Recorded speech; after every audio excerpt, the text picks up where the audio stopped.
Falar sobre a Bolívia, que está ficando sem reservas externas. Olha que coisa, a catástrofe que está acontecendo na Bolívia. Vocês lembram uma propaganda que tinha antigamente no Brasil da Vodka Orloff? Eu sou você amanhã? Pois é, a Bolívia está gritando isso para o Brasil, tá? A Bolívia começou a tomar um monte de medidas erradas por conta de socialismo, embarcou no socialismo com vontade, mesmo depois da queda do Evo Morales, a população boliviana foi lá e votou no socialista de novo, e aí o que está acontecendo? A reserva da Bolívia está acabando, e dessa vez só conseguiu importar combustível agora vendendo ouro. Olha a situação que está. Ela tem uma reserva ainda de ouro, mas essa reserva está acabando, meu amigo, não tem jeito. Socialismo leva a miséria. Vamos ver aqui as medidas, os passos que a Bolívia fez para chegar no ponto que está, e como muitos desses passos são muito parecidos com o que o Lula está fazendo aqui no Brasil. Essa notícia foi sugerida por Milei Turguniev, Supremo Imperador do Ancapistão, e várias outras pessoas. Obrigado aí ao pessoal que sugeriu notícias lá no nosso site, no visãolibertaria.com. E obrigado a você que está assistindo o nosso vídeo. Se você gosta do nosso conteúdo, por favor, deixe o seu like e se inscreva aqui no canal, né? Pois bem, crise na Bolívia. O governo precisou vender ouro para garantir as importações de combustível e manter os subsídios, né? Então, lá na Bolívia, o governo subsidia o combustível, o governo banca uma parte do combustível, o que é uma coisa cara, né?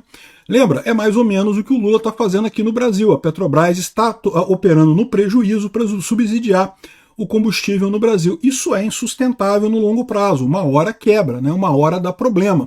Tá aqui, ó, a Bolívia não tem dólares mais, ficou sem dólares, e está vendendo agora o ouro que tem para conseguir subsidiar os combustíveis.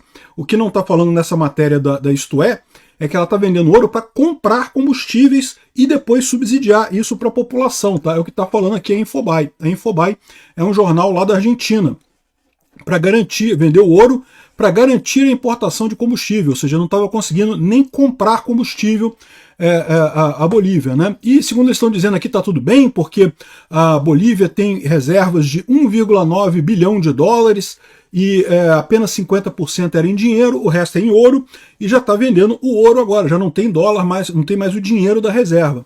Repara a catástrofe que é, eles têm 1,9 bilhão de dólares, né, de reservas.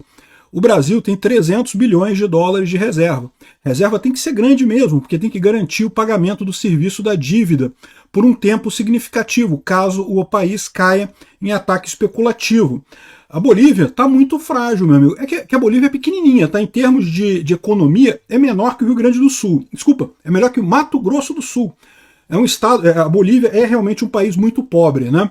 Enfim, de qualquer forma, está tendo que vender ouro para isso. Segundo eles estão dizendo aqui, essa reserva de ouro foi feita na época que a Bolívia era grande exportadora de gás. A Bolívia tinha uma das maiores reservas de gás natural da América Latina, então explorava gás, vendia gás principalmente para o Brasil, e com isso acumulava muito reserva, né? Aí o que o o Evo Morales fez lá na Bolívia? O Evo Morales falou, não, que o gás é nosso, vamos invadir as refinarias da Petrobras. Tinha 2 refinarias da Petrobras na Bolívia, construídas e pagas pelos brasileiros, foram invadidas naquela época, nesse papo de o gás é nosso e coisa e tal. E o Lula na época deixou, o Lula não fez nada, não brigou com o Evo Morales, não exigiu reparação. Aí depois eles chegaram num acordo, a Bolívia pagou um trocado para o Brasil, dizendo que tinha comprado as refinarias, mas não comprou porra nenhuma não.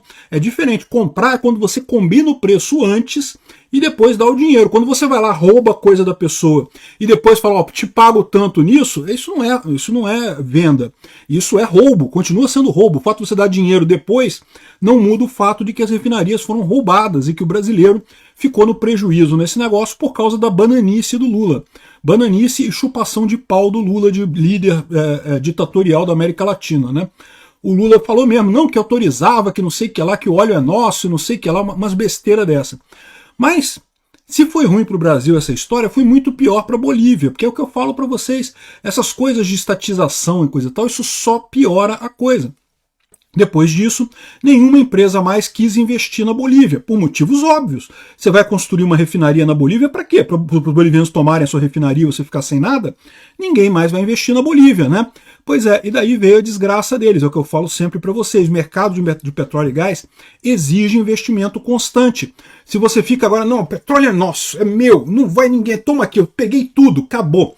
que vai acontecer depois? Automaticamente você não vai ter grana para investir nesse tipo de coisa, você não vai ter know-how para investir em exploração de novos campos e vai ficar sem. Foi o que aconteceu na Bolívia, não foram feitas mais prospecções, não foi feita mais exploração, os campos que tinham muito gás e realmente tinham muito gás estão acabando, e é assim mesmo que funciona, né? Esses campos de petróleo e gás, eles têm uma vida útil, eles duram durante um tempo, você explora o petróleo que tem ali, depois acaba, e agora que está acabando, a Bolívia não tem mais gás para vender. Aliás, tá arriscado até ter que importar gás em alguns anos a Bolívia, tá? Atualmente já caiu, a exportação de gás era 54% das exportações bolivianas em 2013, caiu para 18% em 2023.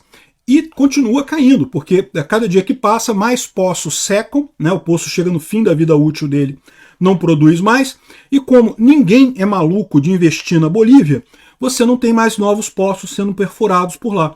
Ou seja, essa brincadeira deles de confiscarem as refinarias da Petrobras acabou sendo muito pior para eles, no final das contas, né?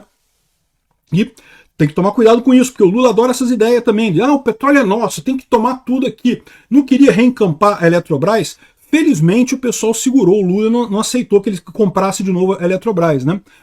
Mas esse é o risco que a gente corre nessa história. Outra coisa que aconteceu aqui com a Bolívia, né? O preço da carne subiu, meu amigo. Lembra? O Luiz Arce, que é o atual presidente lá da Bolívia, tinha prometido picanha para o povo dele. Não, que vai ter picanha e não sei o que lá, e coisa e tal. Só que o preço da carne não parava de subir, continuava subindo o preço da carne. O que ele fez? Ele teve a brilhante ideia de proibir exportações de carne. Não, aquela ideia que eu já falei para vocês, que é a ideia de jirico. Que a ideia parece boa, né? Tipo assim, se o produtor de carne não pode exportar, ele é obrigado a vender no mercado interno. Se tem mais gente vendendo no mercado interno, opa, o preço cai. E é isso daí. E isso funciona, num primeiro momento funciona. Só que o que acontece logo em seguida? O produtor de carne fala, puta que pariu, tomei um prejuízo do caramba, não vou investir mais nisso. Não vou mais engordar boi, vou fazer outra coisa, vou sentar na frente do sofá e ver televisão. Porque para que eu vou ficar trabalhando se eu não vou ganhar dinheiro no final?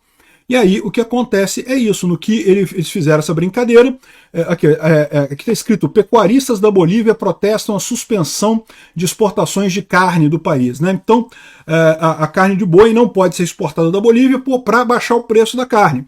Num primeiro momento essas coisas funcionam. É a mesma coisa de botar imposto de exportação, proibir exportação, isso é um veneno. Porque no primeiro momento até funciona, realmente, o cara está com a carne ali, ele não tem o que fazer, ele vai vender no mercado interno. Vai perder dinheiro, porque né, o mercado está saturado de carne, a carne cai de preço. O cara está lá, me dei bem, coisa e tal. Só que né, no ano seguinte ninguém mais vai fazer carne, ninguém vai criar boi para vender carne, porque porra, você vai ter prejuízo, porque você vai ter trabalho. Você só tem trabalho, meu amigo, se você for ter lucro no final, senão ninguém vai sair da cama para trabalhar, porque você vai trabalhar para ter prejuízo. Os pecuaristas param de engordar gado. E é o que aconteceu na Argentina, por exemplo. A Argentina teve o mesmo problema. A Argentina botou um imposto de exportação enorme com a ideia de que, vou me dar bem, vou baixar a inflação da carne, só pode vender aqui na Argentina. No primeiro momento baixa o preço da carne mesmo, mas logo em seguida a carne recupera o preço e o pessoal para de exportar. E se você não está mais exportando, não está entrando dólar, né? Porque quando você vende a carne para o exterior, você recebe em dólar. Agora que não vende mais a carne para o exterior, não tem mais dólar entrando. Resultado, tiveram que pegar das reservas dele, a reserva já acabou e já está vendendo ouro. Daqui a pouco acaba o ouro também, meu amigo. E aí, o que eles vão fazer? Eu não sei. Aqui, ó, olha outra lambança que o pessoal está fazendo lá na Bolívia. A estatal boliviana de linhas aéreas, né? Isso é uma coisa que felizmente no Brasil ainda não temos. Ninguém dá essa ideia para o Lula, não. Senão ele vai ter essa ideia de fazer uma empresa estatal brasileira de aviação. Mas a estatal boliviana de aviação fez 36 voos entre Cuba e La Paz vazios. Por quê? Porque o presidente queria um voo entre Cuba e La Paz, porque, de novo, esses comunistas da América Latina, cara, impressionante, essa galera, esses comunistas de cabelo branco da América Latina, todos eles, a visão de sucesso que eles têm na cabeça é a revolução do Fidel Castro. Por incrível que pareça, por mais que tenha dado errado, por mais que seja uma merda, eles continuam achando, olha que lindo, a revolução do Fidel Castro. E aí, ou seja, fizeram uma linha para apoiar Cuba. Os aviões saem vazios, porque não tem ninguém querendo ir para Bolívia, não tem ninguém querendo ir para Cuba. Então o avião faz vazio, ou seja, mais prejuízo causado para o governo por decisão puramente ideológica. E é isso que dá. Se prepara, Brasil, porque o que a Bolívia está gritando para a gente aqui é: eu sou você amanhã. É o caminho que a gente está seguindo.